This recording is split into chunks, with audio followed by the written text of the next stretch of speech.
Hello guys, welcome to my another new mini vlog. र आज चाहिँ मेरो ब्लग सुरु हुन्छ सिधै कलेज सकेपछि।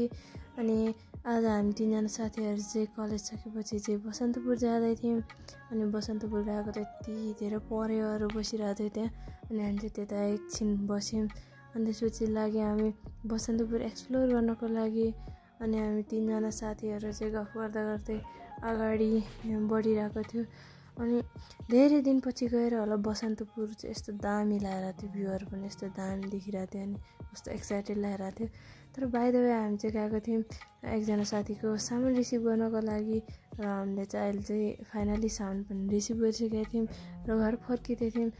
घर फर्किँदै चाहिँ साथीहरूले भने 99 सब छिर्नको लागि। अनि कता रहेछ यो 99 सब भनेर गएको त यो चाहिँ रहेछ बसन्तपुर प्लाजाभित्र। र हामी चाहिँ भित्र एन्टर गर्दै थियौँ।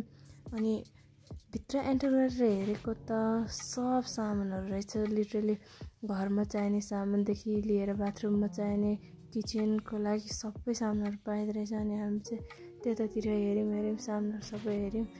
अनि त्यसपछि चाहिँ थकाइ लागेर म चाहिँ घर फर्क्यौँ। अनि घर फर्केर हेरेको त नानी यस्तो मस्त निन्द्रामा सुतिरहेको रहेछ। अनि सोधेको त स्कुलबाट फर्केर आएर खाजा खाएर सुतिरहेको रहेछ। अनि मैले चाहिँ एक्चुअली उठाउनु ट्राई गरेँ, तर उठ्न मानिनँ, धेरै थकाइ लागिरहेको होला। अनि मैले चाहिँ त्यही भएर उसलाई धेरै चलाएन अनि यत्तिकै सुत्न दिएँ। अनि त्यसपछि मलाई पनि यस्तो थकाइ लागेको थियो। अनि मेरो चाहिँ बाहिरपट्टि लुगा पनि टिप्नु थियो। अनि त्यही भएर म चाहिँ जान लाग्यो अब लुगा टिप्नको लागि।